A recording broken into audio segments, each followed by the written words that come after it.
All right. Yeah, I need to get my notes too. All right. Well, welcome everyone. Thank you so much for spending your evening with us. Welcome to Black Public Media's open call informational session for our 2023 open call on climate stories. My name is Ebony Kaba. I serve as Black Public Media's engagement manager.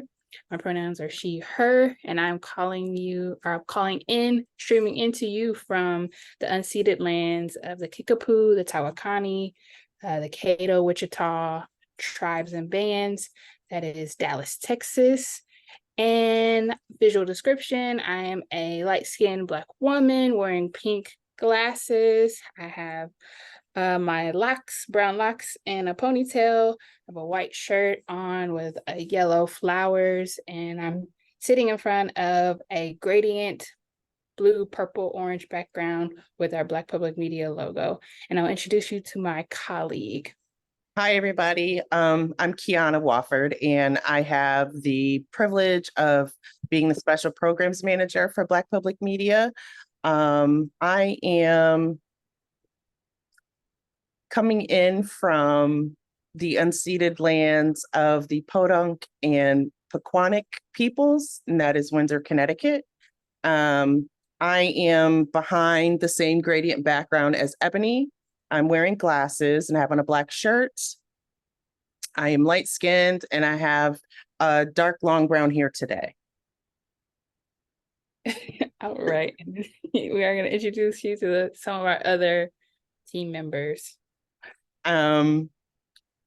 Our team is really excited to be presenting this information to you.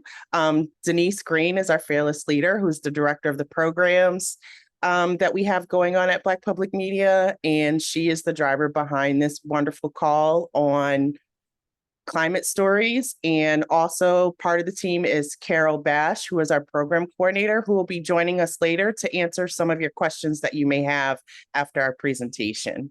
In addition, feel free as we're going through this to put your questions in the chat or in the Q&A section of the Zoom webinar, and we will get to them during the Q&A session. Also, at any time you feel the need, you can email funding@blackpublicmedia.org to get clarification or more information. Yes. So Black Public Media, if you've not heard of Black Public Media, we are a 43-year-old, almost 44-year-old nonprofit in service of Black documentary filmmakers and creative technologists.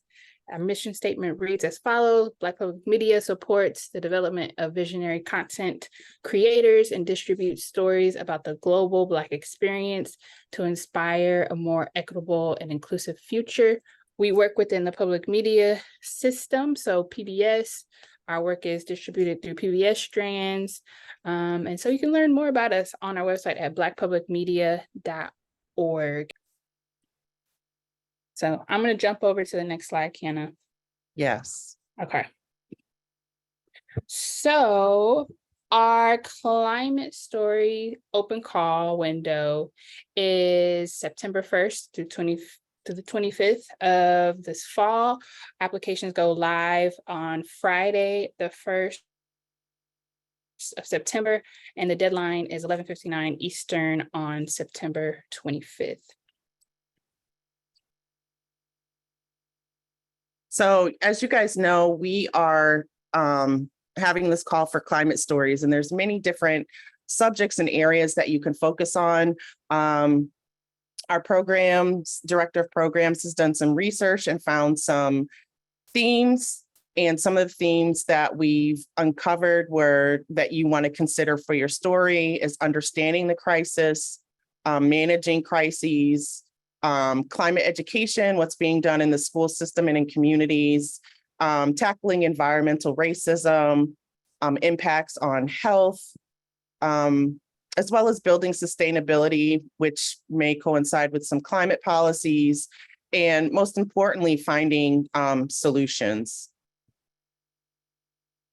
I don't know if there's anything else you wanted to add to that, Ebony. No, ma'am. I was just gonna go on to the next slide, which is that we are accepting projects in all stages, which is really exciting. So even if you're in research and development with your project, we are accepting proposals for that: pre-production, production, post-production. Your proposal should, as follows, present a compelling story, show a clear understanding of the subject, detail an original and creative stylistic approach designed to illuminate the issue, spark conversation, and point to equitable solutions for the current crisis. So that one is really important. We want to look for works that are not perpetuating trauma, but showing our audiences and our communities ways to solve the issues presented. And I would also say character-driven stories are really a good way to approach this proposal as well. So as far as funding goes, we have several awards that we're giving out. There's one award that's going to be for $30,000.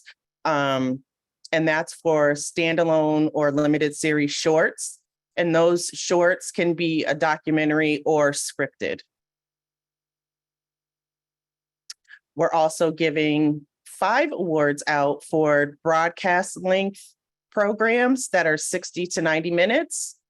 And the award amount is $40,000. Those people who are award recipients for the broadcast link projects have an opportunity to participate in Pitch Black. Pitch Black is or actually, believe it's the nation's largest pitch forum for persons of color, specifically of African descent, for public media funding. And then at this Pitch Black Awards competition, one of those 5 participants will be awarded up to $150,000 to further their production.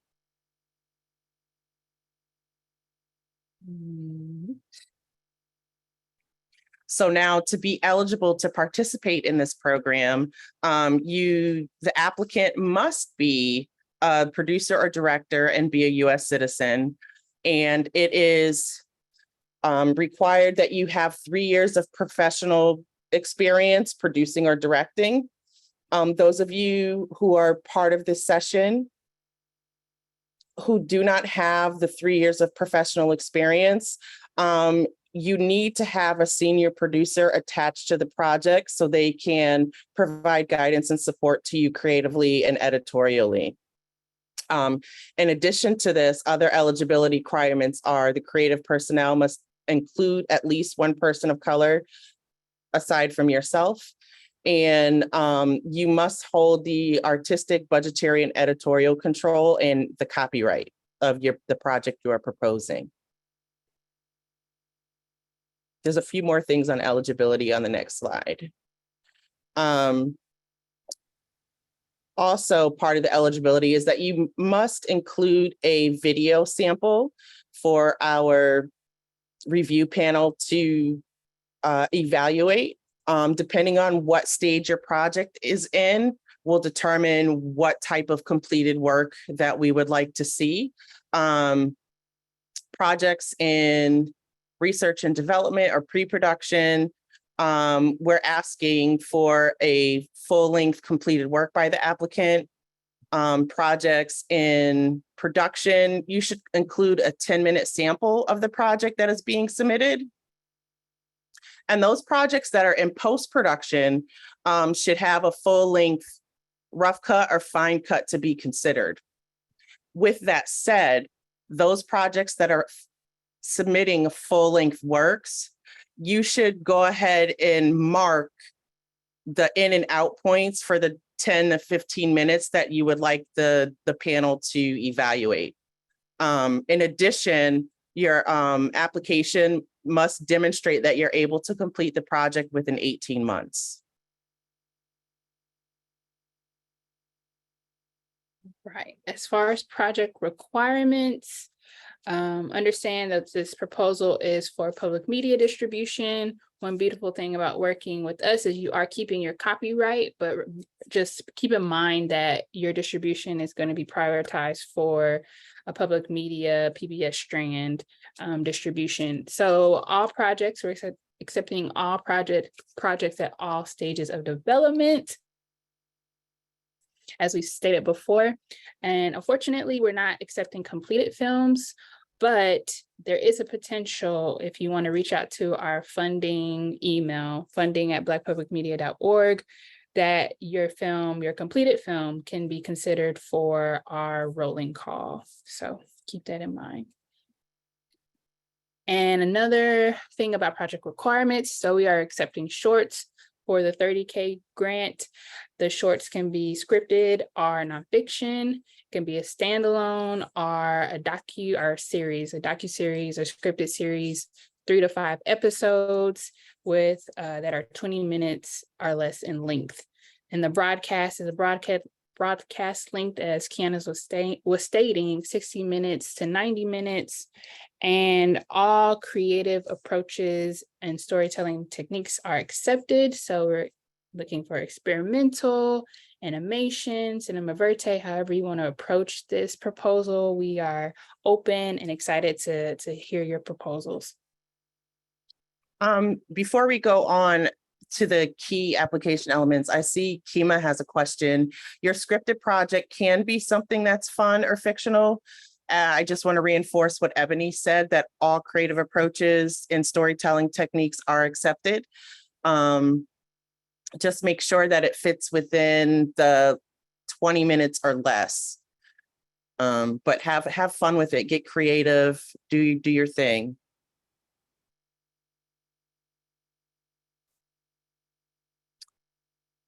So there are many different elements to our application process. Some of you who have applied to Black Public Media before, some of these will look familiar to you, but then there are some new elements that we are introducing. Some elements that will be familiar to everyone is, of course, you need to submit a log line, your topic summary, your story and concept summary, your artistic approach.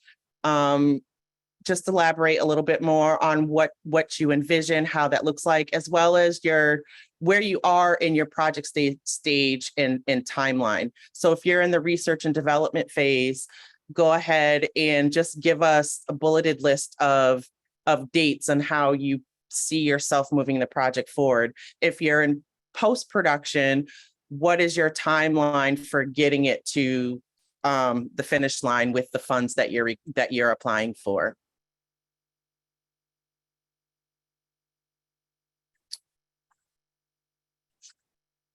One moment. These are the new application elements to Black Public Media.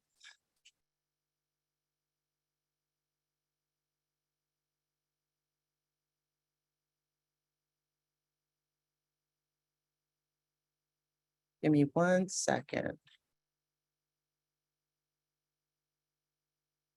So as you can see, there's connection and access, accountability, accessibility, intended impact, and public media.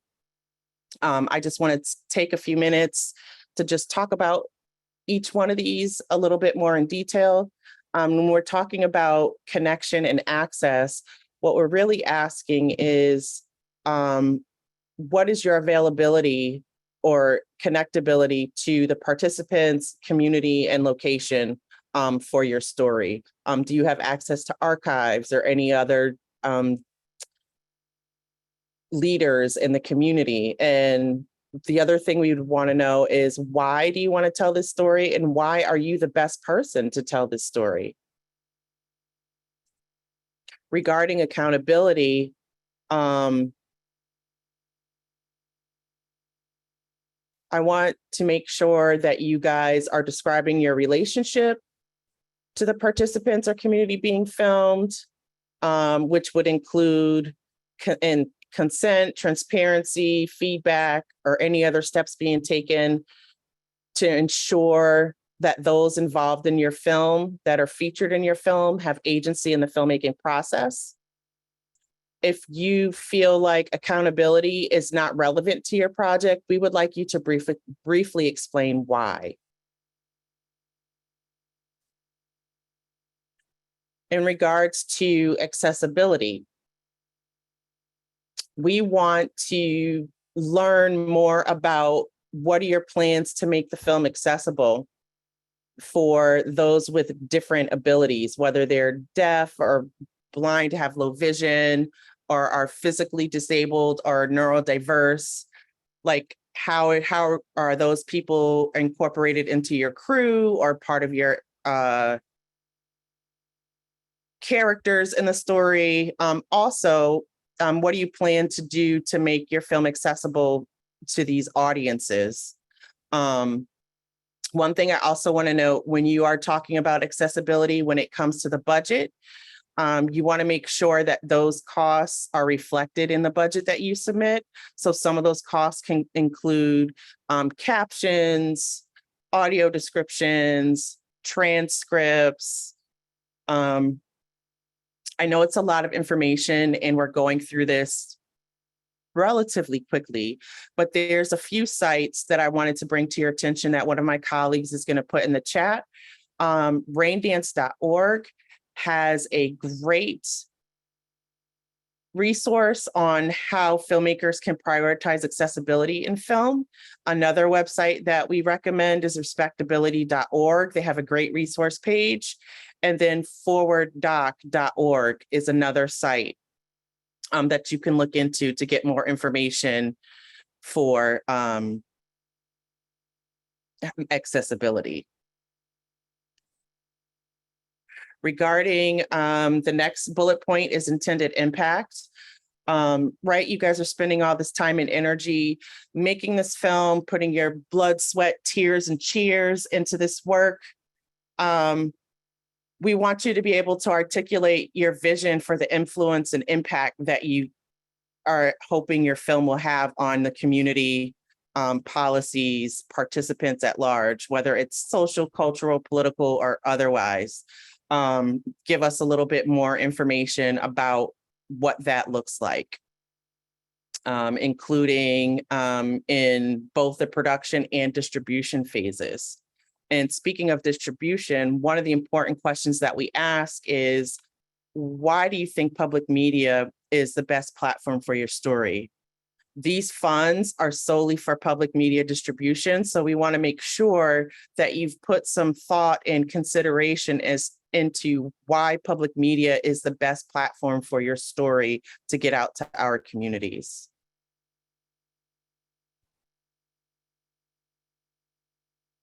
And then, of course, there's the financial information. We definitely want to know your total project budget, along with your funding gap and what your funding strategy is. How are you planning to meet that gap? What funding have you already secured, or what resources are you planning on applying to? Also, we'd like to know what type of impact the award that we're offering would have on your project. And you'll be able to do that in prose form, as well as submitting a detailed project budget. One thing I also want to say is that all of these things that I'm going through right now, all of the notes that I'm delivering to you, when you go to log into your application, it will give you some prompts and cues. So you'll be able to make sure that you hit all the points that we're looking for. And then the other thing, as I mentioned earlier, we would need a link to your project or sample work. And I believe I'm going to answer a question about that. Destiny asked that she doesn't understand the full-length sample of the projects that are in R&D. So for those of you who are in R&D, of course, you won't have a sample of the current project. We would like to see your work, like a previous sampled work. So something that you've done before, so we can kind of have our evaluators assess your editing style, your decision-making processes, your creativity. So if you do plan on submitting something that's in research and development, make sure you submit a prior work to allow us to be able to evaluate your filmmaking skills. And the next slide. One thing I was going to add, we had a question from Eventbrite about reference letters, and reference letters are optional. You have the option of submitting 1 to 3, but it is not necessary for the application. So just wanted to put that out there. The review process. So once the applications close in September, we have an independent panel of media professionals to review applications. There will be a 2-tier process. So it will be reviewed first tier from September to October, and the second tier we will wrap around November, and applicants will be notified if they will receive the grant and be invited to Pitch Black by December. So just take note of that timeline. And so the review panel is going to focus on the project and story idea, the production readiness, production team, the budget, and your work sample are prior work.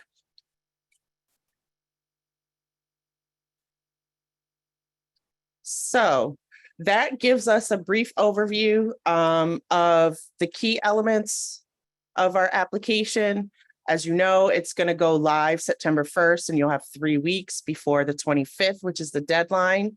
You could go to blackpublicmedia.org to get more information, and you can also ask additional questions at funding@Black Public Media. I know that was a lot of information truncated in a short period of time. So I just want to give us a moment to breathe. And I'm also excited to have a special guest with us that can give us some more insight on climate stories and some inspiration about climate stories. We are pleased to be partnered with the Redford Center. And so today from the Redford Center, we're going to hear from Arathi, who's a program officer. So Arathi, whenever you're ready, the floor is yours. Yes, thank you so much. And my colleague, Heather. Oh, hi, Heather. Nice to see you. Yes. Yeah, so I'll start with a quick introduction and description. Hi, everyone. My name is Arathi Govind, and as Kiona said, I'm a program officer at the Redford Center. I'm coming from the unceded lands of the Ramaytush Ohlone people, also known as San Francisco. I have medium brown skin, brown eyes, and kind of long, straightish black hair, and I'm wearing a cream-colored shirt. I'm very honored that the Redford Center is partnering with Black Public Media on this important open call for climate stories. And the Redford Center is an independent environmental nonprofit with the mission to advance environmental solutions through the power of stories that move. We were co-founded in 2005 by activists and filmmakers Robert and James Redford, and we believe that environmental films are some of the most effective tools we have to shift culture, build empathy, support frontline communities, and move people to action. I'll pass it over to Heather. Thanks, Arathi. So nice to meet everyone. Thank you so much, Black Public Media, for having us as guests today and partners in this incredibly important program and opportunity. My name is Heather Phipps. I'm the program director at the Redford Center. I am joining from the unceded lands of the Tongva people. I have reddish brown hair and I'm wearing a black and white shirt. And so Arathi and I are dropping in today to sort of talk about how we have learned about climate storytelling through our work, work, some trends that we've seen, some antidotes that we'd like to offer to sort of shift the narrative of what we are collectively experiencing as a climate story. And so I'd love to tee it up for Arthi to sort of share. Arthi, what have we seen culturally as trends in climate storytelling that we are actually really hoping to shift away from? Yeah, thank you so much, Heather. So in mainstream media, what we often tend to see are a lot of disaster narratives, really focusing on sort of apocalyptic narratives. I'm sure we can all point to some recent examples in mainstream media. And then we also see focusing kind of on the bigger picture of climate change and miss a lot of localized efforts. We don't see a lot of stories focused on community efforts, and we also do not see a lot of BIPOC stories and stories about frontline communities who are currently already being impacted by climate change. So we would like to share kind of what the Redford Center thinks about in terms of redefining what environmentalism and climate stories can look like, and offer up some ideas to expand what solutions could be. So some of these include really incorporating grassroots and localized efforts, ideas about how people are adapting to environmental changes, stories that are by and for BIPOC and frontline communities, stories about collective impact, community power, and civic engagement, land back and indigenous environmental movements. And something that we often see are a lot of hero narratives, and we would like to see a move away from that to include community efforts instead of individualistic storylines. Things also intergenerational efforts, something that we really have not seen a lot of and that we would love to see. So in essence, we would like to open the space up to show the full complexity of the human experience, and innovate and dream what a better world looks like. Something that we always try to emphasize is that we're really not looking for people to present toxic positivity or pretend like everything is good, but rather to present the range of possibilities that exist and showcase what people are already doing or exploring to improve their environments, their communities, and the planet. I'll pass it over to Heather again to add anything that I might have missed. Yeah, I think the other thing I would just love to add for everyone to think about is I think it's really important to know that there are so many different entry points for where we are right now. Not everyone needs to be a climate expert. Not every solution are the ones that we are presented through mainstream formats. It is not just solar panels. It is not all policy change. It is mutual aid. It's trauma healing.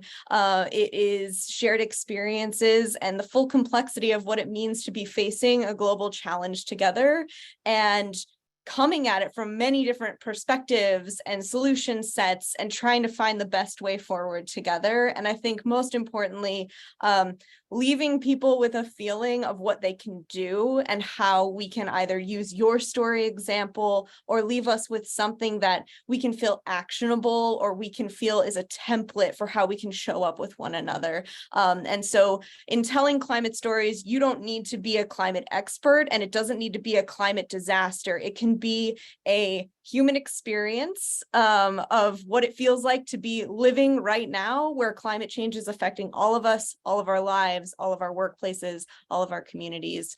And so I'm really looking forward to seeing what stories you bring forward. And thank you so much, Black Public Media, for the chance to share a little bit about our learnings. Thank you guys so much, Heather and Arthi. This has been a wonderful wealth of information. I'm going to give us another 5 seconds to breathe. It's a lot of good stuff, a lot of exciting stuff. Now we're going to go into the questions that people have submitted. Please feel free to submit your questions in the Q&A portion of the Zoom And I'm also going to bring on my wonderful colleague who is an amazing filmmaker and program coordinator, Carol Bash. Hi, Carol. Hi, Kiana. Hi, Ebony, Arthi, and Heather. Thank you all for being such an incredible panel. Kiana and Ebony, great job.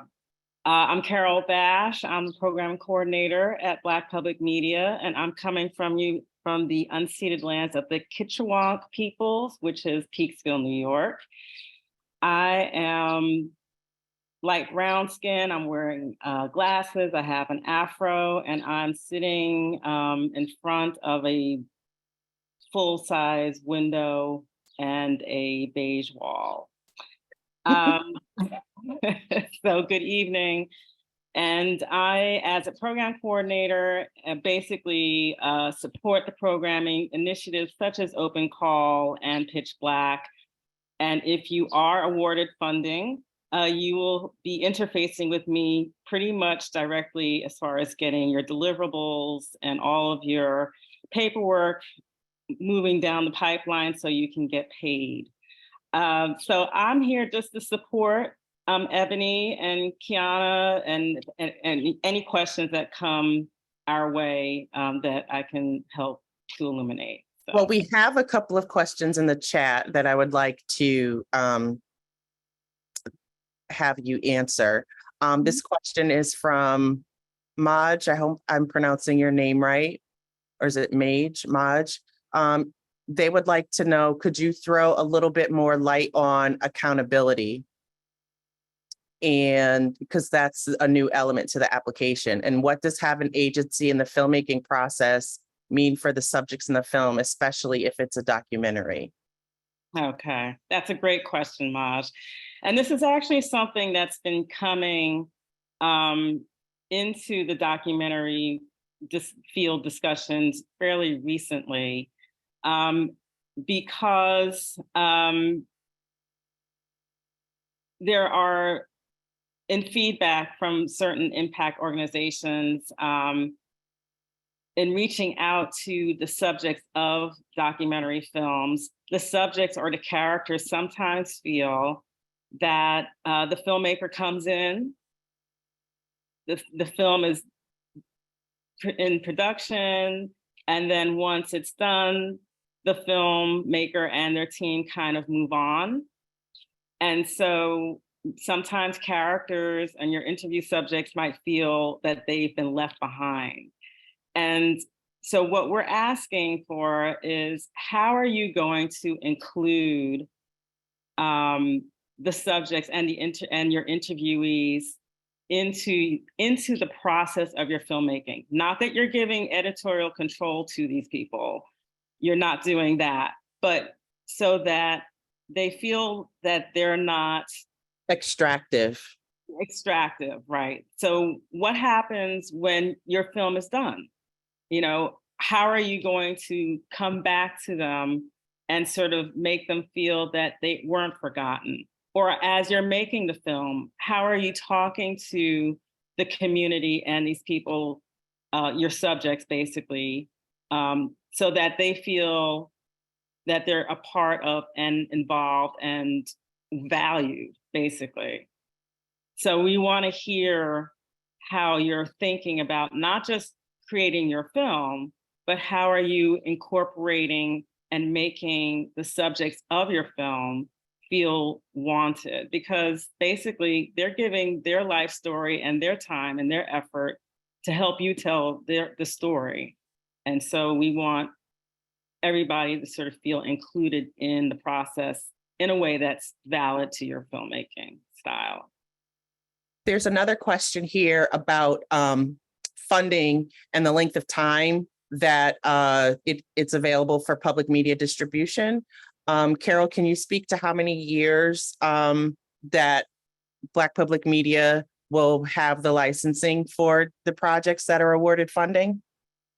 Typically, a contract with Black Public Media or public television is for 4 years. It's standard 6 releases over 4 years. And once the 4 years is up, basically you're free to move on, take the project to other distributors or what Other have you. platforms. It reverts back to you, the filmmaker. Thank you, Carol. Another question that came in has to do with how people can enter Pitch Black. The only way that people are eligible to participate in Pitch Black is if they are selected as one of the 5 awardees for the broadcast length project. It's those 5 awardees that accept an invitation into Pitch Black, or have the opportunity to accept an invitation to Pitch Black. And if you have not pitched before, that is okay. We are offering some supports, some virtual training sessions. We will have an opportunity for some in-person practice sessions, and all of that will be made available to the award recipients.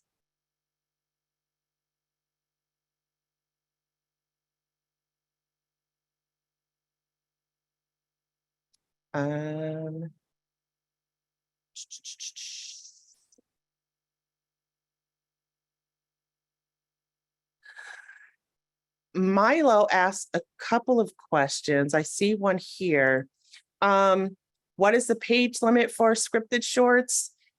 Typically, the shorts should be 20 minutes or less.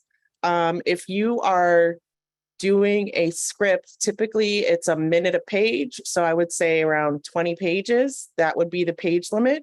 If you are doing a series, it's 3 to 5 episodes. So 20 times 3, 20 times 5. For some reason, I'm nervous and can't do the math, even though I used to be a math teacher. But yeah, so it's 20 minutes. It's 20 pages.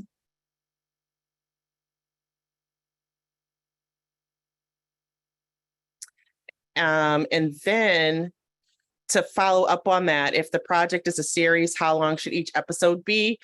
Anywhere from, I'd say, 5 to 20 minutes. That's up to you as a creative, how you design your series, how you want it to go. So your whole series could be 20 minutes long, 5 episodes, or you can have 5 20-minute pieces. That's totally on you and where your creative process is and how you want to convey your story.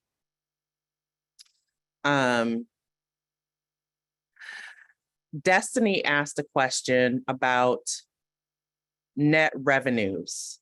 So Carol, I'm wondering if you can take this question. She's asking, what percentage is shared with BPM over the 15-year period? That is solely dependent on your budget. And basically there's a formula that goes into how we determine what the net revenues are. Are you talking about revenue sharing? Like what BPM? Let me just further understand your question. Can you read the question, Kiana? Because I can't really see Yes, regarding net revenues, what percentage is shared with BPM over the 15-year period? Right, exactly. So that all depends on your budget. And, so I can't calculate it right now, but basically, maybe it typically comes down to like 3%. I'm not really sure. We take your budget and then we based upon the funding that we put in. Based upon the funding we put in, we divide it. Calculate a percentage. And then and then times that by half. So there's no answer to that until we see your budget. Helen asked the question, would the films have to premiere on public media? What about filmmakers that also want to go the festival route? We absolutely encourage filmmakers to go into the festival route. It's actually preferred that you get your film out there once it's done and get the accolades that it so deserves.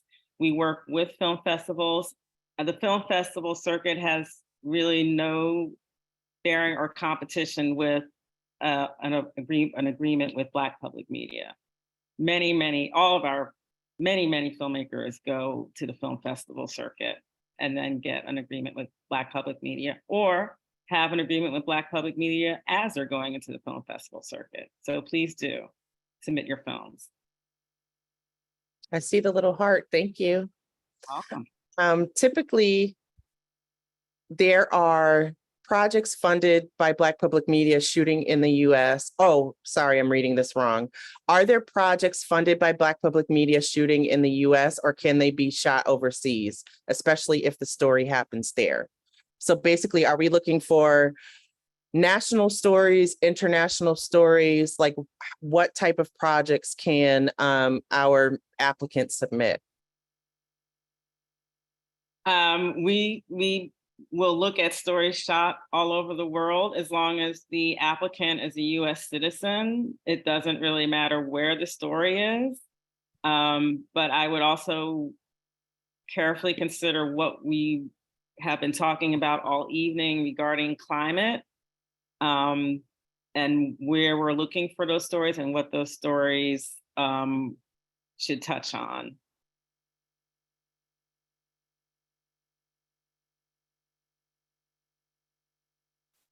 Here's a question from Nyasha.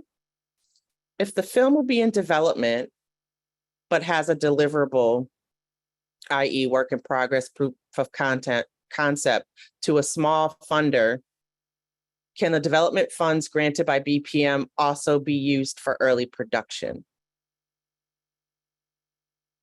If you already have a proof of concept, that's a video or a visual sample, then I would say you're already out of research and development. You are applying for a pre-production grant.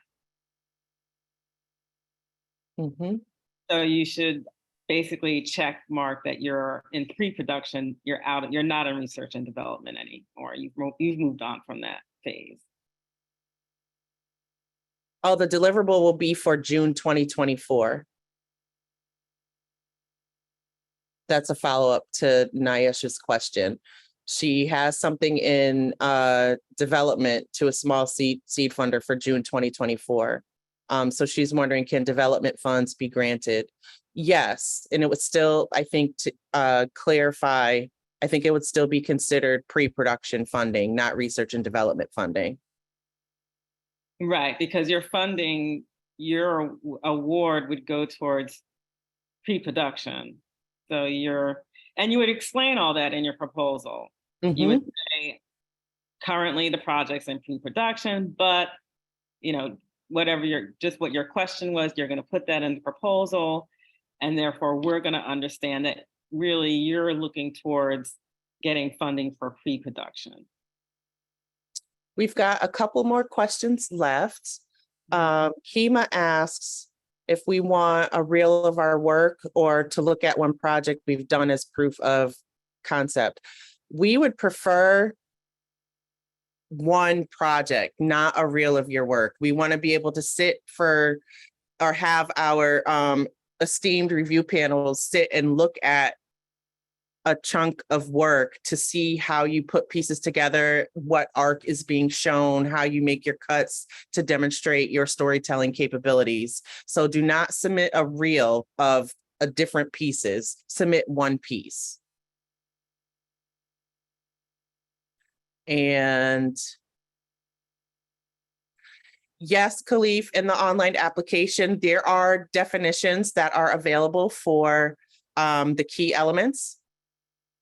So when it goes live on September 1st, when you go in under each heading, it will give you some detailed information of the things that we're looking for, so you can make sure that you hit all the points. I would like to say thank you so much to everyone for being here this evening. I know that was quite a bit of information. I'd like to thank the Redford Center for taking the time to join us today. I'm really excited about our partnership. I'm excited to see the proposals that are coming in. I know there've been a couple of questions as to whether this video will be available for playback. It will be available for playback once the application is open, so on September 1st. So I thank you all for joining us and have a great evening. And we are looking forward to seeing your proposals. Thank you. Thank you, Thank you, everybody. Ebony. Thank you, Thank Kim. you. Thank you, Carol. Thank And you. everyone. Have a good evening. Have a good evening.